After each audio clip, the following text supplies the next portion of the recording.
Hello and ni hao from the beautiful Wuxi city in China. Today is a Dragon Boat Festival in China, and of course, we also celebrate it in Wuxi. All over the country, dragon boat races are fought out. People eat sticky rice dumplings, wear perfumed bags and colorful wristbands, and a few crazy ones might even drink poisoned wine.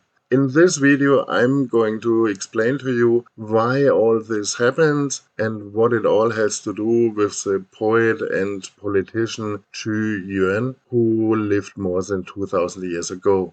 The Dragon Boat Festival, in Chinese Tuan Wu Jie, combines memorial ceremonies, sporting events, feasts and folk entertainment. It honors heroes like Zhu Yuan and aims to fend off evils while celebrating Chinese culture and traditions. Let me first tell the dramatic story of Zhu Yuan. Besides Jesus and Buddha, it seems that only him, who, same as them, lived more than 2000 years ago and made such a lasting impression on people that he is not only not forgotten, but even caused a public festival which is still celebrated in modern times. Remember, only Jesus, Buddha, and Zhu Yuan. If you know any more people like that from over 2 millennia ago and having their own festival, please let me know in the comments, because I think it's only those three people. Anyway, back to Zhu Yuan's life. He lived in an unpleasant and very unstable time in China, the so-called Warring States period, where China was split into 7 separate countries, which almost constantly were at the brink of, or actually even in war with each other. It was a time of warfare, major bureaucratic and military reforms, and will lead 57 years after Zhu's death to the unification of China by the Qin dynasty with the legendary Qin Shi Huang with his terracotta army. Zhu Yuan, who lived about 340 BC to 278 BC, was an outstanding Chinese poet and known for his great patriotism and rich contributions to classical poetry and a new verse style called Li Sao. Besides that, he was a member of the royal clan of the Chu state and first served King Huai of Chu as advisor. However, he became the victim of a plot by other corrupt ministers and was exiled by King Huai. I tell you, the Kurds were already then really like shark tanks. He managed to come back to the court during the next king's reign, but only to be slandered even harder this time by the prime minister. And he soon found himself exiled to the borders of Chu state, south of the Yangtze River. He used his time to write some of the greatest poetry in Chinese literature, and besides collecting legends and rearranging folk's odes, but it did not entirely fulfill him. Being a huge patriot, once able to give great advices to his kings, then twice exiled, and now being powerless, while having to watch how the state of Chu gets more and more chaotic and devastated, his health deteriorated dramatically and he developed serious anxiety and depression.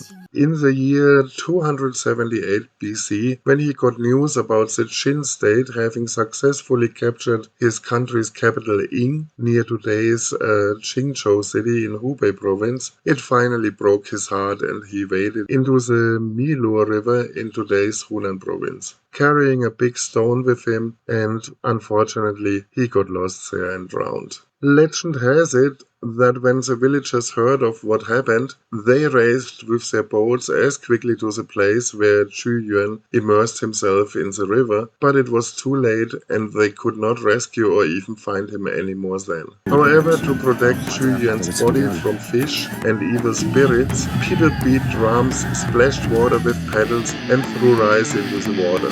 The rice served both as an offering to Zhu Yuan's spirit and as a distraction for the fish. Legend has it that Chu Yuan's spirit appeared to his friends one night, explaining that he died by drowning in the river. He instructed them to wrap rice in 3-cornered silk packages to ward off dragons. Nowadays, these silk-wrapped rice packages are wrapped in leaves instead of silk, known as zumze, and have become a traditional food. Racing boats to search for Chu Yuan's body evolved into the cultural tradition of dragon boat racing held annually on the anniversary of his death, the 5th day of the 5th month in the traditional Chinese calendar. Other countries such as Vietnam and Korea also celebrate variations of the Dragon Boat Festival as part of their shared cultural heritage. The races started about 2,500 years ago and have a rich background of ancient ceremonial, ritualistic and religious traditions. And thus, the modern competitive aspect is but one small part of this complex dragon boat culture. So, besides later becoming a memorial service for Chu Yuan, it was a basis for annual water rituals and festival celebrations and for the traditional veneration of the Chinese dragon water deity. The celebration was an important part of the ancient Chinese agricultural society celebrating the summer rice planting. After all, Chinese dragons in mythology are the mightiest creatures and are linking heaven and earth. In modern times, dragon boats, traditionally built from teak wood, are mostly still built from this teak wood, like about 2,500 years ago, but modern fiberglass is fine too.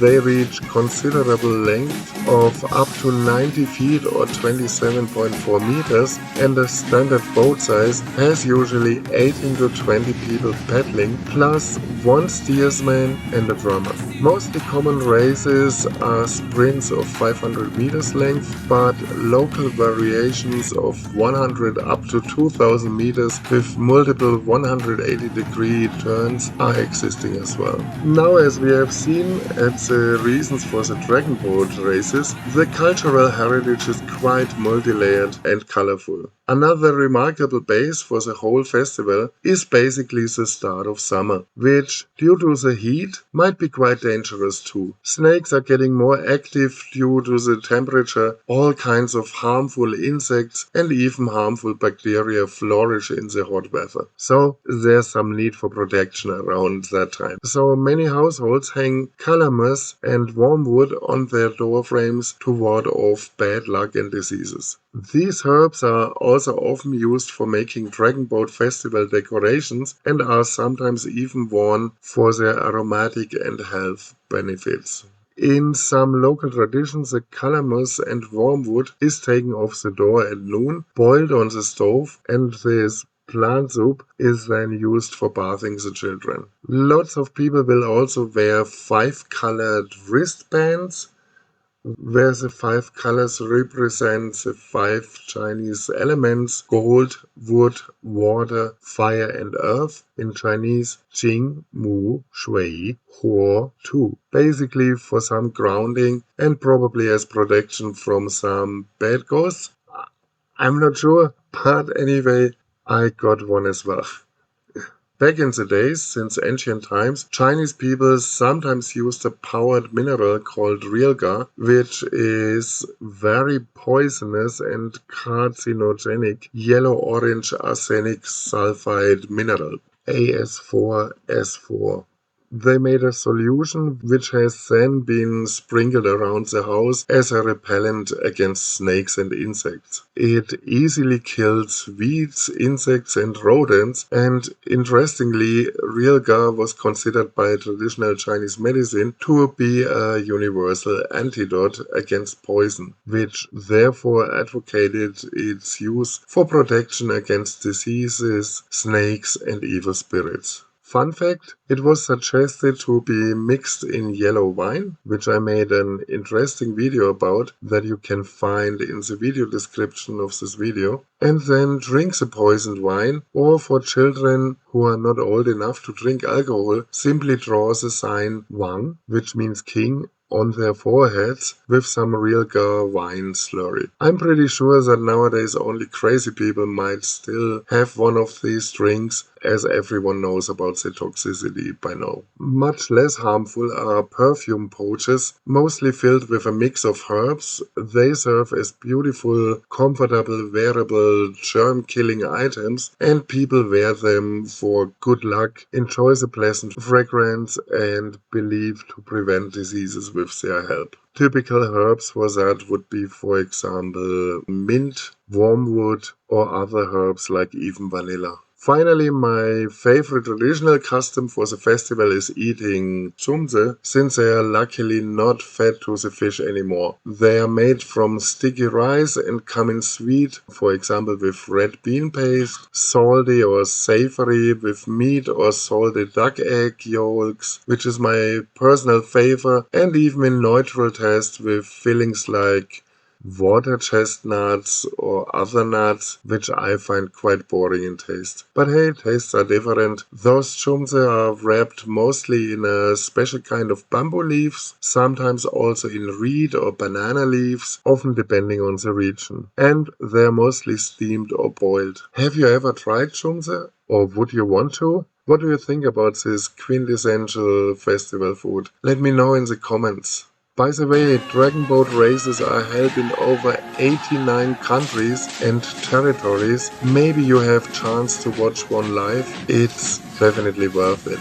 Besides, chumse are available pretty sure in every Chinatown around the world, and I believe most Asia shops and even some supermarkets should also have some. Have a try, it's also worth. And if everything goes wrong, I'm sure there is some YouTube video which shows you how to make chumse by yourself. Then you could even experiment with new tasty ingredients. I'm looking forward to read about such experiments in the comments. Anyway, stay healthy and protected over the summer. Do not ever consider to try poisoned wine, please. Best luck for the coming summer and happy Dragon Boat Festival or Tuan Wu Jie Ankang. Please consider subscribing, it helps you not to miss any further videos and it helps my tiny channel a lot as well. Besides, it's free of charge anyway. Thanks for watching, bye bye and 再见, your Laoma in China.